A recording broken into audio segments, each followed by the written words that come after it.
Hello there, Par Sharma this side, bringing you chess classics in which I'm covering top 15 games played by Vishwanath and Anand. So far we have looked at number 15 and number 14, his games against Ivan Sokolov and Anatoly Karpov respectively, with spots number 15 and 14.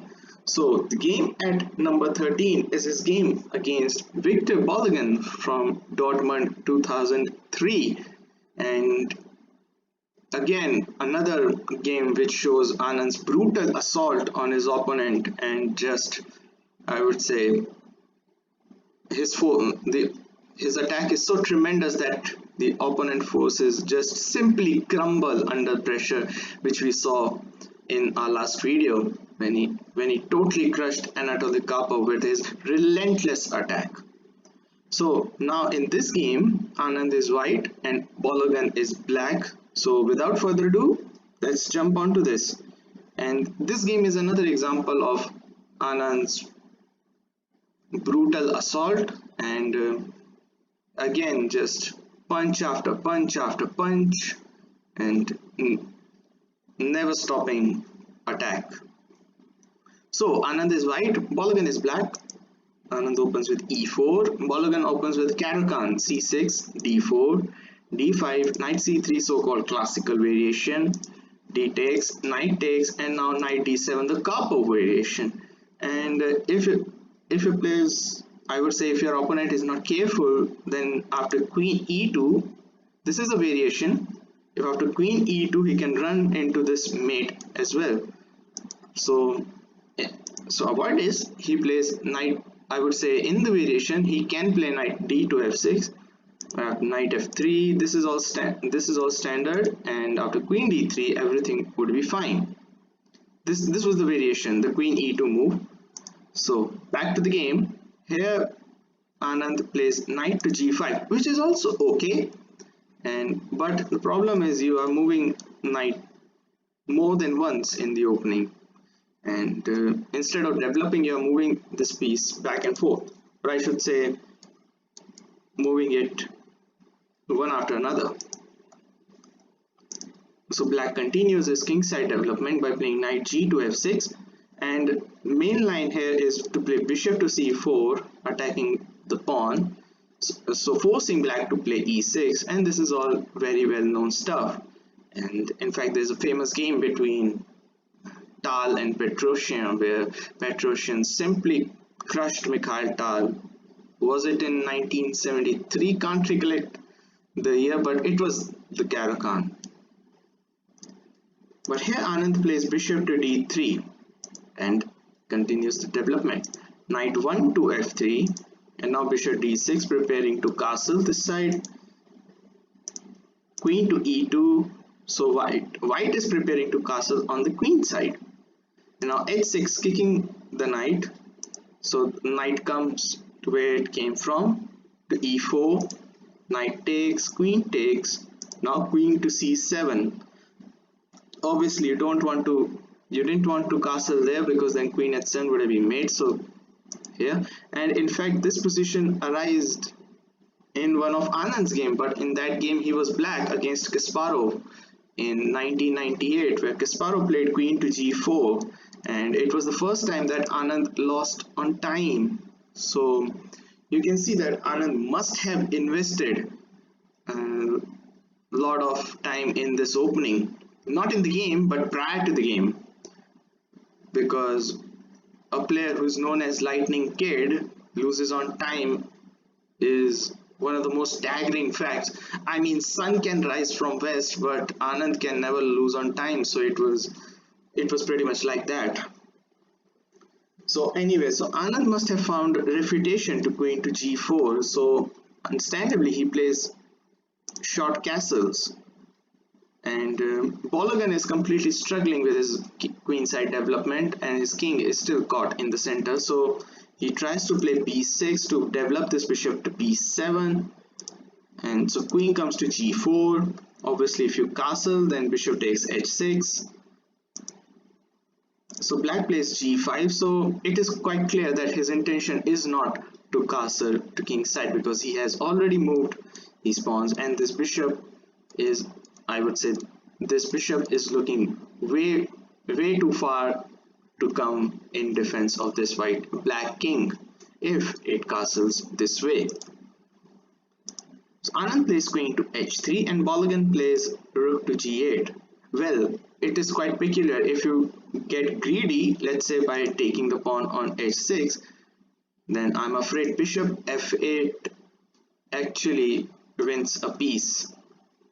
You don't want to go to h3 because g4 would be fork, but unfortunately black forces you to resort to going to h3 and g4. There we go, winning the piece. So understandably here Anand has another plan up his sleeve. He can go to queen h5, but here he plays rook to e1, allowing this fork, and in fact Bologan plays bishop to f8, defending this pawn. Well, let's see what happens if he plays pawn to g4. Well, this is interesting. Now white can take because he has a tactical shot up his sleeve if he plays bishop to f8. So pawn takes knight, and I will give you some time what white will play in this position. Take a pause and think. Well, if you found it out, brilliant, and we're gonna see somewhat similar idea in the game. It's rook takes e6 check, and the same would happen if instead of taking the pawn you play bishop to f8. This is a tremendous shot that white has, and if pawn takes, then queen takes e6 check, and you have to lose the rook, you have to block the bishop to avoid mate. And if you want to keep your material, let's say by playing king to f8, but I'm afraid that would be bad news because bishop h6 check would be tremendous.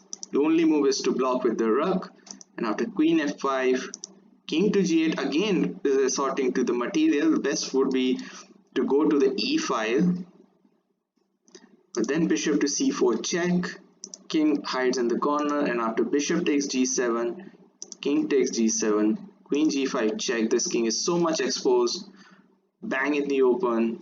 These pieces are mere helpless spectators who cannot come to escape for this king, and the position will eventually be lost. So after queen takes e6 check, he has to block bishop and to give the rook. And if knight to f8, I would say knight to f8 would be the best move, and if you play bishop to f8, then again this is a bad news because it forces checkmate straight away. Bishop to g6 check, king to e7, this is all forced. Queen to f7, if king here, then queen e8 will be mate, so king d6, bishop to f4 check, knight to e5, and bishop takes e5 will be checkmate. So after queen takes g8 check, knight f8 will be the only alternative, and I would say this position would be better for white. I would say highly unclear, but still I would prefer white in this position.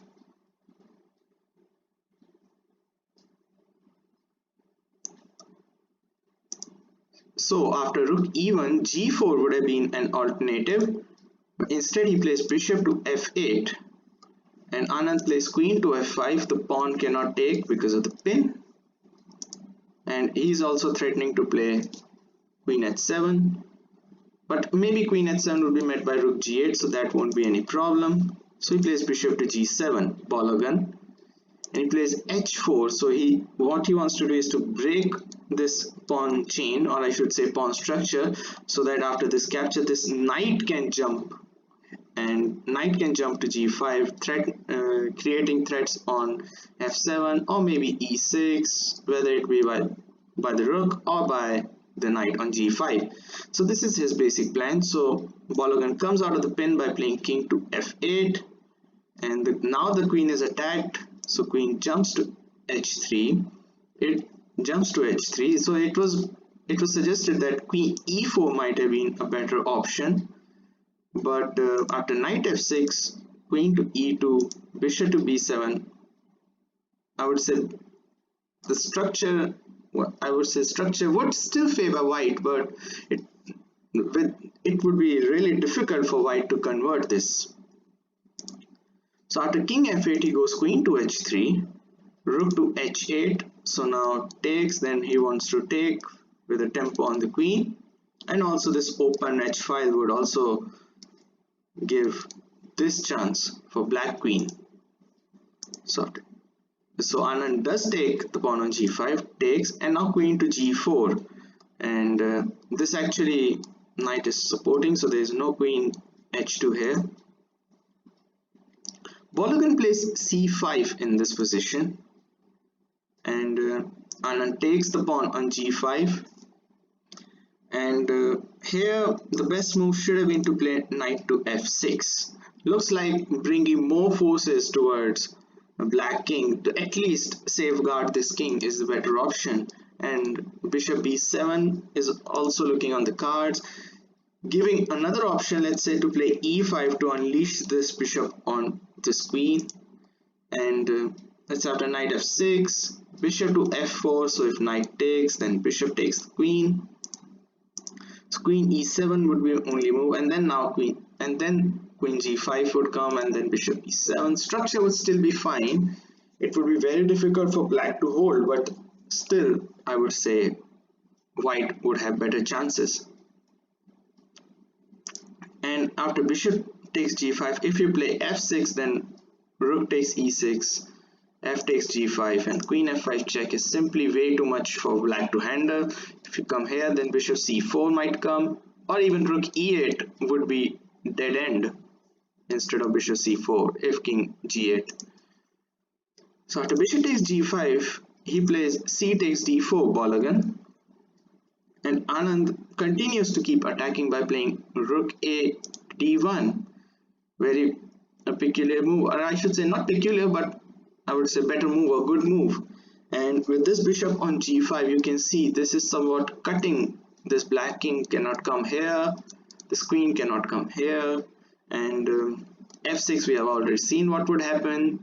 So bishop g5 it was a very good move, or I should say bishop takes g5 was a very good move.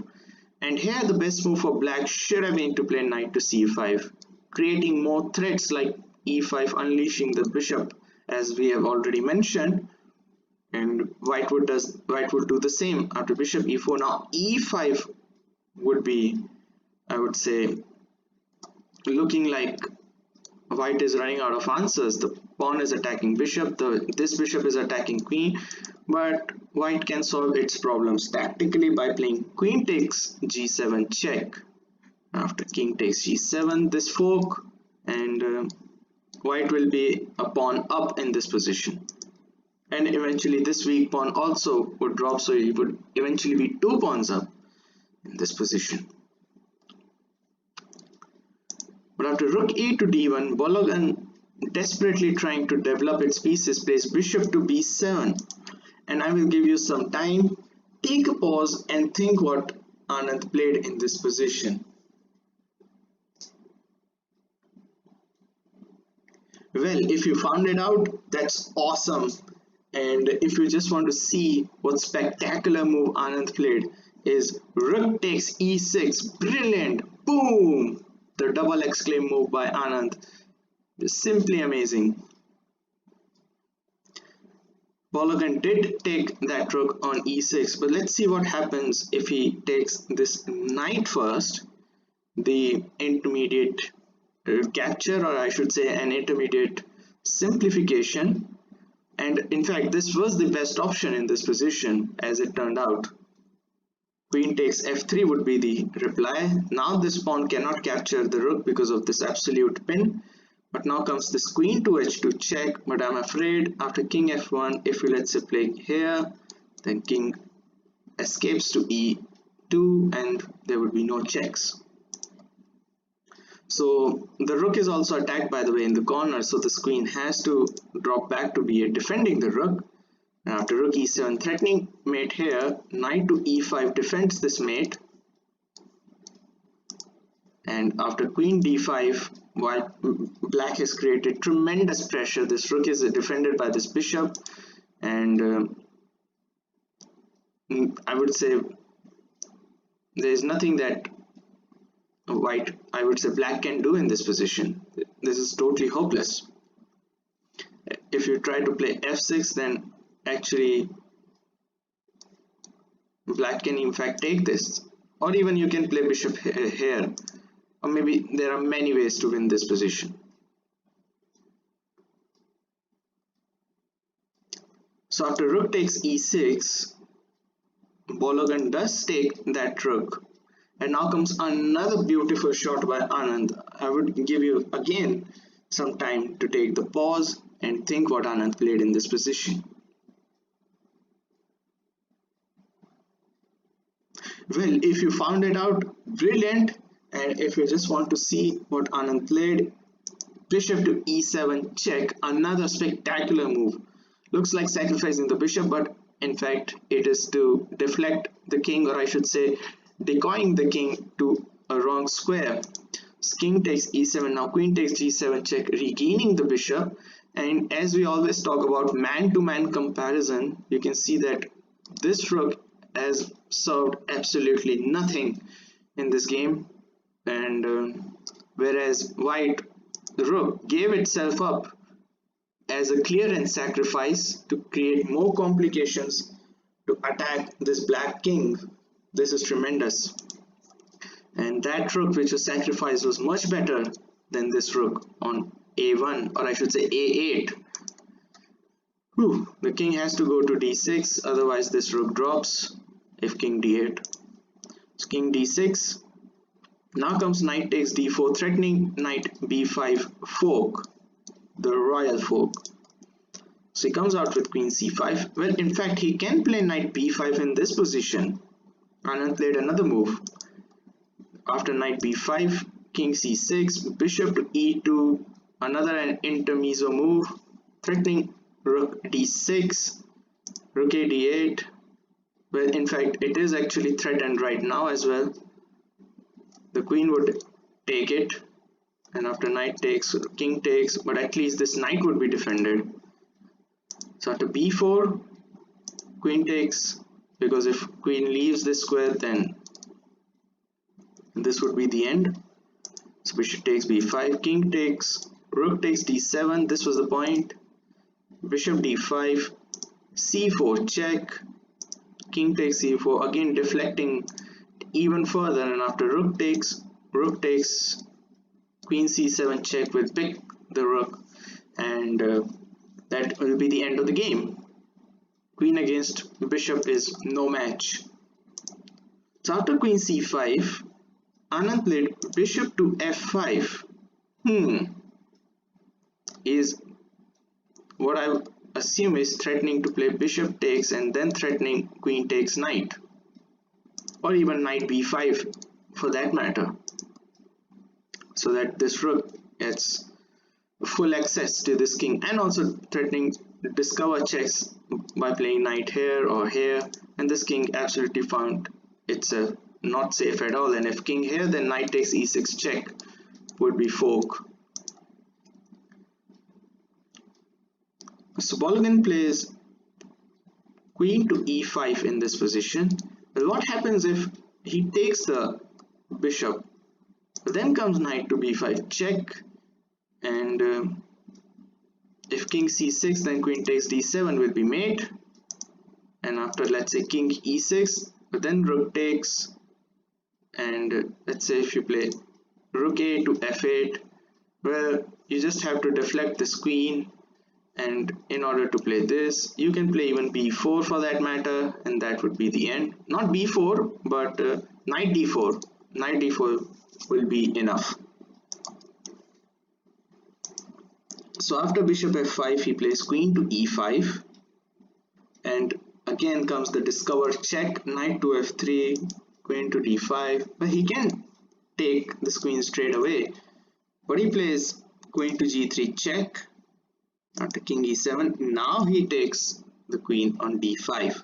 And after bishop takes d5, queen g5 check, king to d6, queen f4 check. I'm afraid this king hasn't found any shelter whatsoever. Bishop e4, rook to h5, knight to h4 is looking to come here,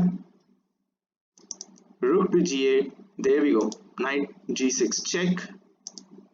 After king d8, queen f7 threatening the rook, and also this nasty check. So rook e8, and after bishop to d3, just coming out of the way, Bologan actually resigned the game. The threat is to play bishop b5 to attack this knight, and if this knight moves, then this rook will drop. So let's say if you play bishop c6 defending this, well, there is a spectacular move which is waiting for Bologan. Take a pause and think what Anand would play if bishop c6 had been played. Well, the move that Anand would have played, is knight to f8.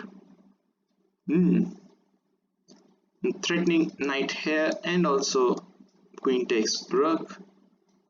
So if you play rook to h6, then I'm afraid knight to g6 is tremendous, because now you are threatening to play queen to f4, not only threatening mate here or maybe an invasion here, but also you would threaten this rook, although the queen cannot come here because of the knight, but still you might threatening this queen d6 if queen f4, and this knight is already defended. Otherwise, if you play, let's say after knight f8, if you play rook h4, so the rook is attacked, well then knight takes the pawn, and if rook doesn't take, if king goes here, then actually you're losing this rook.